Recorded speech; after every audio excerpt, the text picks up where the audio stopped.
Hello everyone, welcome to our channel universal laws. आज हम consideration के बारे में डिस्कस करेंगे, उसके कुछ एसेंशियल इंग्रेडिएंट्स एंड उन एसेंशियल इंग्रेडिएंट्स से रिलेटेड कुछ important case laws. So consideration which is defined in section 2 clause D of Indian contract act. जब हम वहाँ पर डेफिनेशन पढ़ते हैं तो एक काफ़ी बड़ी डेफिनेशन हमें देखने को मिलती है जो कि कुछ हद तक कंफ्यूजिंग भी है, लेकिन अगर आप उस डेफिनेशन को कुछ एसेंशियल इंग्रेडिएंट्स में डिवाइड कर लेते हैं तो वो बहुत इजी हो जाएगी। सो पहले मैं आपको बताती हूँ essentials. First one is at the desire of promisor, second the promisee और any other person, third has done or abstained from doing, fourth does or abstains from doing, fifth promises to do or abstain from doing, and sixth one is such an act, abstinence or promise is a consideration for the promise. So इस तरह से हमने definition को 6 points में divide कर लिया। Together these 6 points will make out the definition of consideration. अब सबसे पहले एक इम्पॉर्टेंट केस लॉ आता है, दैट इज क्यूरे वर्सेस मिसा।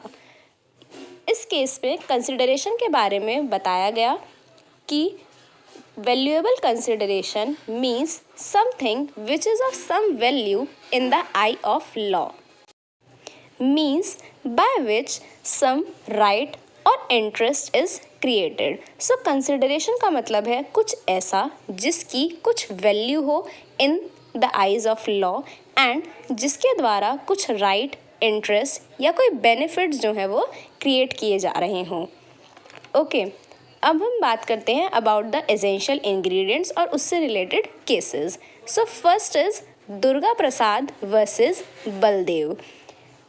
इस केस में क्या होता है कि जो प्लेंटिफ है उसने क्या किया, एक मार्केट को कंस्ट्रक्ट किया, but he constructed it at the desire of collector of that district.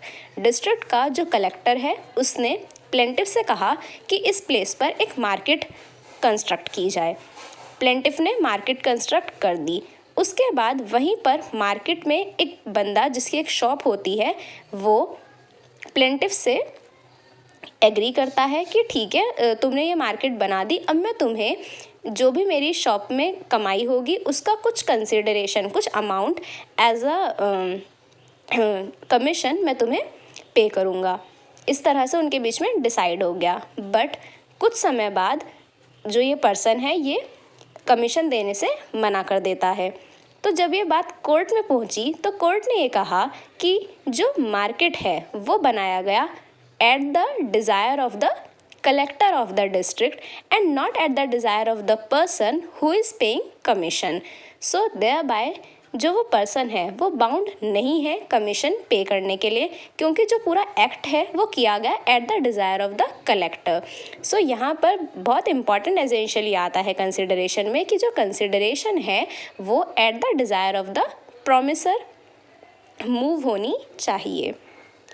Second essential हमारे पास आता है दैट इज़ प्रोमिसी और एनी अदर पर्सन।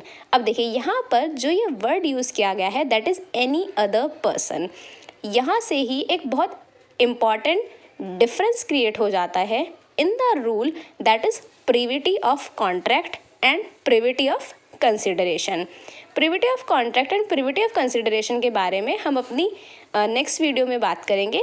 यहाँ पर हम सिर्फ कंसिडरेशन के बारे में मैं आपको समझा देती हूँ कि कंसिडरेशन में जो प्रिविटी का रूल है वो अप्लाई नहीं होता। इट मीन्स कि कंसिडरेशन किसी थर्ड पर्सन के बेनिफिट के लिए भी दी जा सकती है, क्योंकि यहाँ पर लिखा है द प्रोमिसी और एनी अदर पर्सन, यानी कोई अगर थर्ड पर्सन है जो कि कॉन्ट्रैक्ट का पार्ट नहीं है, मीन्स ना ही वो प्रपोजर है ना ही वो एक्सेप्टर है, वो कोई थर्ड पार्टी है, बट उसके बेनिफिट के लिए कोई कंसिडरेशन अगर दी जा रही है then it will also be a good consideration. यहाँ पर एक केस आता है that is Dutton versus Poole. यहाँ पर क्या होता है, जो फादर है वो ये डिसाइड करता है कि मुझे अपनी बेटी की शादी के लिए पैसे चाहिए, इसलिए मैं इस फैमिली ट्री को काटने जा रहा हूँ। बट सन जो है वो कहता है कि नहीं, आप इस ट्री को मत काटिए और मैं आपको कुछ पैसे दे दूँगा सो दैट मेरी बहन की शादी सही से हो सके। बाद में फादर की डेथ हो जाती है एंड जो वो पर्सन है, जो उसका बेटा है, वो पैसे देने से मना कर देता है। तो यहाँ पर कहा गया कि जो डॉटर है वो एंटाइटल्ड है उस अमाउंट को रिकवर करने के लिए, because the contract was made for her benefit, और जो कंसिडरेशन है वो उसके बेनिफिट के लिए दी जा रही थी। So here the rule of privity of contract will not apply, because यहाँ पर कंसिडरेशन जो है वो किसी थर्ड पर्सन के बेनिफिट के लिए भी की जा सकती है। Okay, next we come to एक इम्पॉर्टेंट एस्पेक्ट आता है about consideration, that is consideration must have some value in the eyes of law. इस बारे में हमने क्यूरी वर्सेस मिसा के केस में भी बात की, और इसी से रिलेटेड एक और केस आता है दैट इज वाइट वर्सेस ब्लूएट। यहाँ पर भी इसी बात को कहा गया कि कंसिडरेशन जो है वो इल्यूजरी नहीं होनी चाहिए, उसका कुछ ना कुछ वैल्यू होनी चाहिए इन द आइज ऑफ लॉ। यहाँ इस केस में क्या होता है कि जो फादर है वो अपने सन को कहता है कि तुम मुझसे बहुत ज़्यादा कंप्लेंट करते हो कि मैंने तुम्हारे लिए कुछ नहीं किया, या इस तरह से तुम मेरे लिए कंप्लेंट्स करते रहते हो।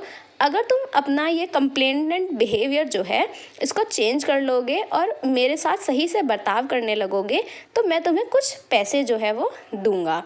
इस तरह से फादर के द्वारा एग्री किया गया।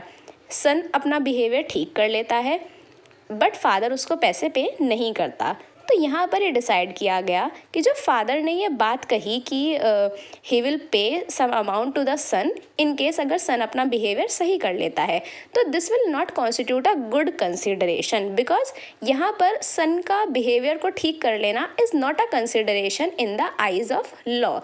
It has no value in the eyes of law and thereby यहाँ पर कोई कॉन्ट्रैक्ट जो है उनके बीच में नहीं किया गया and the son is not entitled to recover any amount from his father. So ये consideration से related कुछ important cases हमने डिस्कस किए। First is Currie versus Misa, second is Durga Prasad versus Baldev, third is Dutton versus Poole and fourth one is White versus Bluett. So hope आपको ये video पसंद आया हो। अगर आपको पसंद आया तो इसे अपने फ्रेंड्स के साथ शेयर करें and do hit the like button. Thank you.